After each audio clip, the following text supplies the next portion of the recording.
일주일 동안 잘 지내셨나요? 안녕하세요. 인문학 강사 문명원입니다.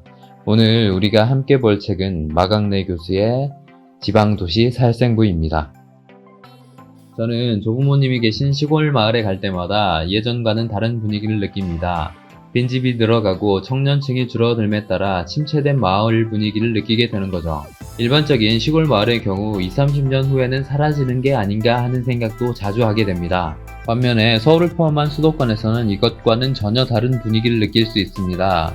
면적은 전체의 12%에 불과하지만 인구의 44%가 수도권에 몰려있죠. 사람뿐만 아닙니다. 100대 기업의 본사 95%, 전국 20대 대학의 80%, 의료기관의 51%, 정부 투자기관의 89%, 예금의 70%가 수도권에 몰려 있습니다.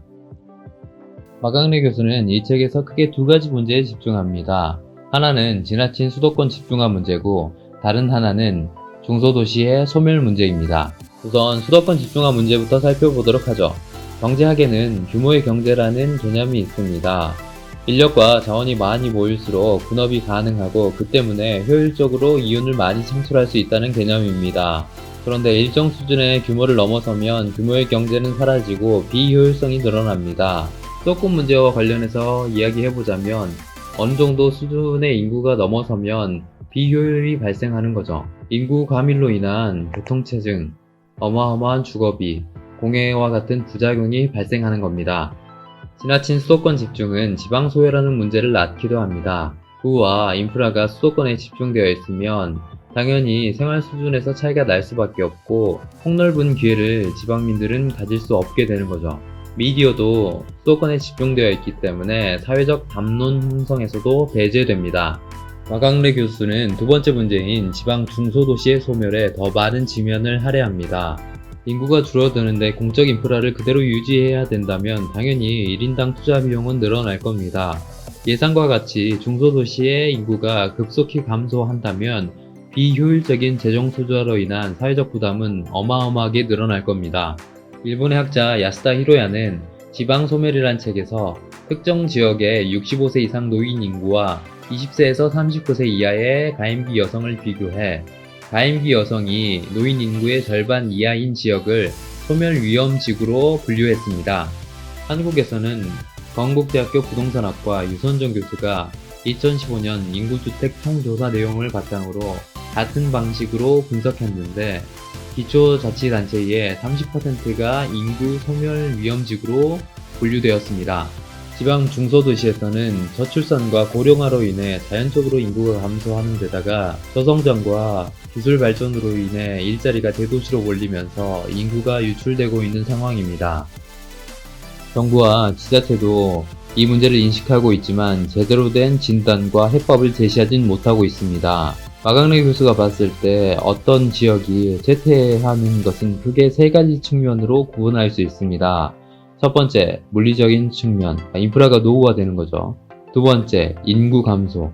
세 번째, 경제적인 쇠퇴. 이 세 가지 쇠퇴의 측면 중에 핵심적인 것을 마강래 교수는 경제적인 측면으로 보고 있습니다. 경제가 쇠퇴하고 일자리가 줄어들기 때문에 인구가 감소하기 때문에 활력을 잃은 도시의 인프라가 노후화되는 거죠. 그런데 정부와 지자체는 인프라의 노후와 인구 감소는 현상에 불과한데도 불구하고 인프라 노후와 인구 감소 문제를 해결하려는 시도를 하고 있습니다. 건물과 인프라를 새 것으로 교체하고 인구를 끌어들이기 위해 보조금을 지급하면 지역 경제가 다시 살아날까요? 경제구조 변화가 아니라 인프라 개발과 인구 유입 정책을 사용하는 정부와 지자체의 해법은 실패할 수밖에 없습니다.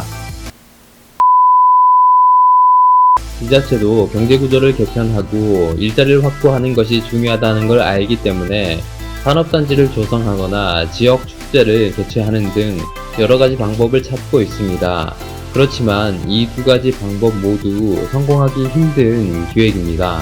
노동력과 자원의 접근성이 떨어지는 지방 산업단지의 경우 분양률이 낮을 수밖에 없습니다.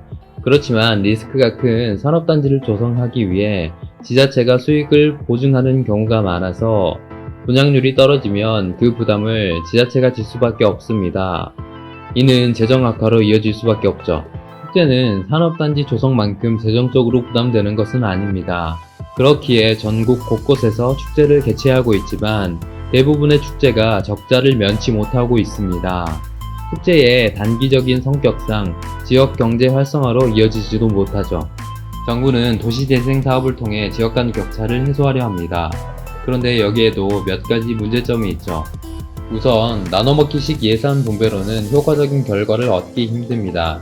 게다가 도시재생 사업은 노후화된 건물과 인프라를 개선하는 작업인데 근본적인 원인인 경제 구조를 건드리지 않고 지역 격차를 해소할 수는 없습니다. 제대로 된 분석 없는 도시재생은 지역 유지와 건설사, 정치인의 카르텔만 배부르게 할 가능성이 높습니다. 특히 대도시는 자생력을 갖고 있어서 정부의 개입 없이도 민간 투자로 지역이 살아날 수 있습니다. 무분별한 도시재생 사업은 정부가 시장에 개입해 특정 집단의 이익을 보장하는 꼴입니다. 마강래 교수는 쇠퇴하는 모든 곳을 살릴 수는 없다고 이야기합니다.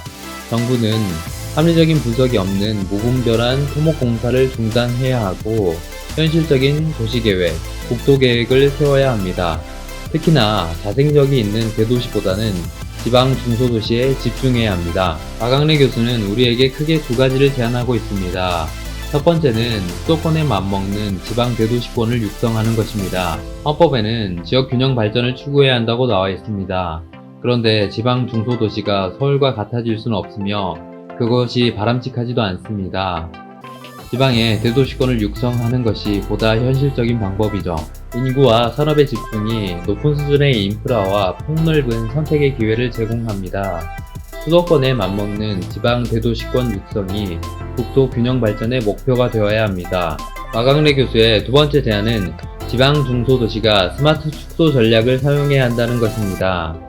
이때 중소도시는 도시의 인구가 감소하고 있고 지역이 쇠퇴하고 있다는 걸 인정해야 합니다. 빈집을 허물거나 용도를 변경해 사용해야 하고 지역 외곽에 주택개발을 제한해야 합니다. 대도시와 경쟁하지 않는 지역 특색의 일자리를 창출해내기도 해야 하죠. 여기서 마강래 교수가 핵심적으로 강조하는 것은 압축도시를 만들어야 한다는 것입니다. 인구구조 변화, 저성장, 기술 발전으로 인한 산업구조 변화는 우리에게 엄청난 충격으로 다가올 것입니다. 모두 걱정은 하고 있지만 막연한 불안만 갖고 누군가가 해결해주길 바라고 있죠.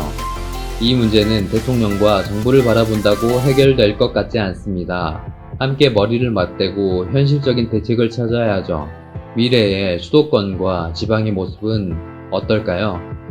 지금까지 마강래 교수의 지방도시 살생부였습니다. 다음 주에 만나요.